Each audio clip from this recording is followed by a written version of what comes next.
I suppose it's better late than never, right? Even though I'm like 3 months late. Jesus.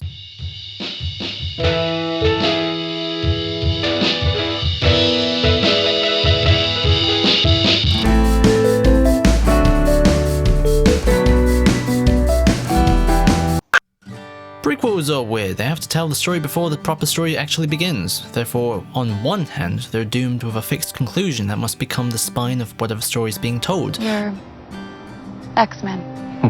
But on the other hand, it's a unique opportunity to be sly and playful with expectations and deconstruct what comes later, because regardless of what happens, those ideas, characters and themes are going to be completely re-established and reintroduced with what chronologically comes next. What do they call you?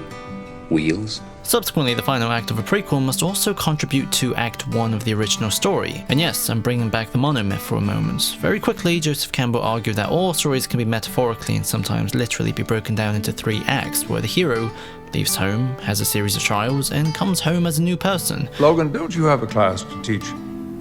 A class to teach? X-Men First Class is very tactical about this because it makes for the character's transformation as new people paradoxically also be the act of them leaving home. The climax has 3 distinct phases: Eric choosing to kill all the humans with the missiles, and Charles bloody rugby tackling him, resulting in Mora shooting Eric, which then ricochets and hits Charles.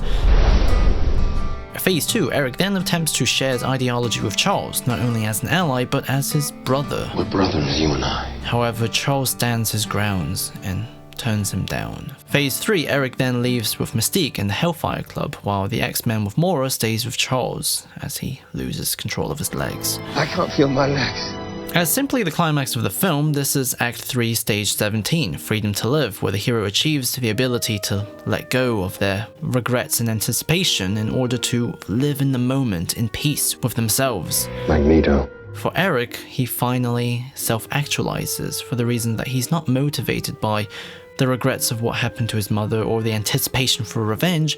He's instead realized his place in the world as a revolutionary. I've known it all along. Additionally, Charles reaffirms who he is and holds on to his beliefs because he forgives Mora and with great hope for the future begins his life as a teacher. Next thing you know, I'll be going bald. However, both of these payoffs are also designed to function as Stage 1 from Act 1, the call to adventure, where the hero is summoned and begins to head out, paraphrasing from page 48. Because for Eric to realize his newfound psychological freedom, he has to leave Charles to form his own society, to fight for what he truly believes in, while Charles similarly departs from Mystique and Eric to answer the call of a world trapped in violence, in need of peace and hope, because all 3 stages of this climax tells a story that reflects the story of X-Men First Class and the original X-Men trilogy. I've heard these arguments before. It was a long time ago. Mora shoots Eric because he responds to violence with violence, while participating in it herself, and the only person getting hurt is Charles. Good, innocent people are victims once again.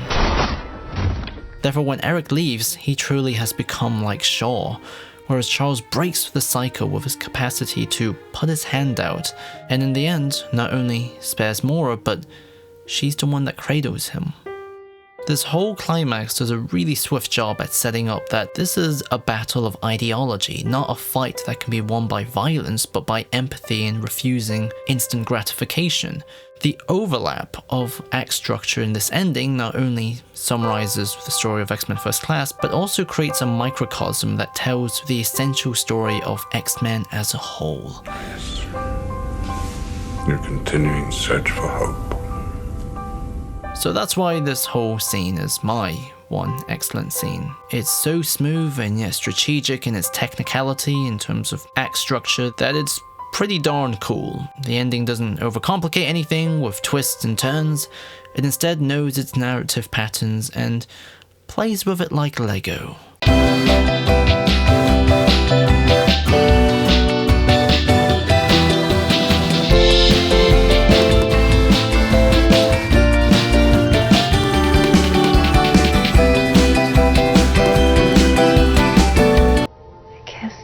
Oh, Jesus.